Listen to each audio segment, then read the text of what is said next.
think the same fantasy has popped into the head of everybody in my business who has ever been told what I've been told, that this is going to be the last edition of your show.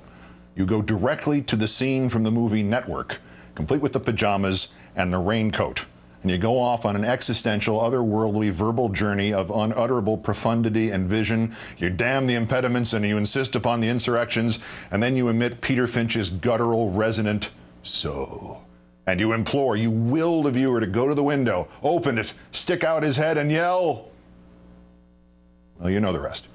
In the mundane world of television goodbyes, reality is laughably uncooperative. When I resigned from ESPN 13 and a half years ago, I was literally given 30 seconds to say goodbye at the very end of my last edition of SportsCenter. As God is my witness, in the commercial break just before the emotional moment, the producer got into my earpiece and he said, can you cut it down to 15 seconds so we can get in this tennis result from Stuttgart? So I'm grateful that I have a little more time to sign off here. Regardless, this is the last edition of Countdown. It is just under 8 years since I returned to MSNBC. I was supposed to fill in for the late Jerry Nachman for exactly 3 days. 49 days later, there was a 4-year contract for me to return to this nightly 8 p.m. time slot, which I had fled 4 years earlier. The show gradually established its position as anti-establishment, from the stagecraft of Mission Accomplished, to the exaggerated rescue of Jessica Lynch in Iraq, to the death of Pat Tillman, to Hurricane Katrina, to the nexus of politics and terror, to the first special comment. The program grew and grew thanks entirely to your support, with great rewards for me, and I hope for you too. There were many occasions, particularly in the last 2.5 years, where all that surrounded the show, but never the show itself, was just too much for me. But your support and loyalty, and if I may use the word insistence, ultimately required that I keep going. My gratitude to you is boundless, and if you think I've done any good here, imagine how it looked from this end as you donated $2 million to the National Association of Free Clinics, and my dying father watched from his hospital bed, transcendently comforted that his struggles were inspiring such overwhelming good for people he and I and you would never meet, but would always know. This may be the only television program wherein the host was much more in awe of the audience than vice versa. You will always be in my heart for that, and for the donations to the Cranick family in Tennessee, and these victims of governmental heartlessness in Arizona, to say nothing of every letter and email and tweet and wave and handshake and online petition. Time ebbs here, and I want to close with one more Thurber story. It is still Friday. So let me thank my gifted staff here and just a few of the many people here who fought with me and for me. Eric Sorensen, Phil Alonji, Neil Shapiro, Michael Weissman, the late David Bloom, John Palmer, Alana Russo, Monica Novotny, my dear friends Rachel Maddow and Bob Costas, and my greatest protector and most indefatigable cheerleader, the late Tim Russert.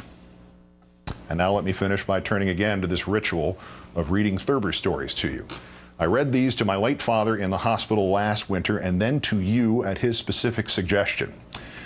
It is from Fables for Our Time and Modern Poems Illustrated, published first in 1940, when they taught they taught these kind of things, the Aesop's fables, much more than they do now. This one is called The Scottie Who Knew Too Much by James Thurber. Several summers ago, there was a Scottie who went to the country for a visit. He decided that all the farm dogs were cowards because they were afraid of a certain animal that had a white stripe down its back. "You're a pussycat and I can lick you," the Scottie said to the farm dog who lived in the house where the Scottie was visiting. "I can lick the little animal with the white stripe, too. Show him to me." "Don't you want to ask any questions about him?" said the farm dog. "Nah," said the Scottie. "You ask the questions." So the farm dog took the Scottie into the woods and showed him the white-striped animal, and the Scottie closed in on him, growling and slashing. It was all over in a moment, and the Scottie lay on his back. When he came to, the farm dog said, "What happened?" "He threw vitriol," said the Scottie, "but he never laid a glove on me." A few days later, the farm dog told the Scottie there was another animal all the farm dogs were afraid of.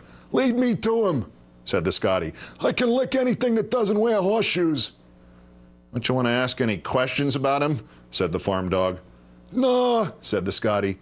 "Just show me where he hangs out." So the farm dog led him to a place in the woods and pointed out the little animal when he came along. "A clown," said the Scottie. "A pushover." and he closed in, leading with his left and exhibiting some mighty fancy footwork. In less than a second, the Scottie was flat on his back, and when he woke up, the farm dog was pulling quills out of him.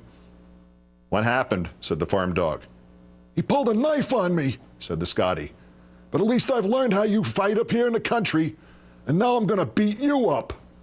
So he closed in on the farm dog, holding his nose with one front paw to ward off the vitriol and covering his eyes with the other front paw to keep out the knives. The Scottie couldn't see his opponent, and he couldn't smell his opponent, and he was so badly beaten that he had to be taken back to the city and put in a nursing home. Moral: it is better to ask some of the questions than to know all the answers. The Scottie Who Knew Too Much by James Thurber. Chris Hayes filling in for Rachel Maddow on The Rachel Maddow Show is next. Again, all of my greatest thanks. Widen the shot out just a little bit so we can do one of these last time. Thank you, Brian. Good night and good luck.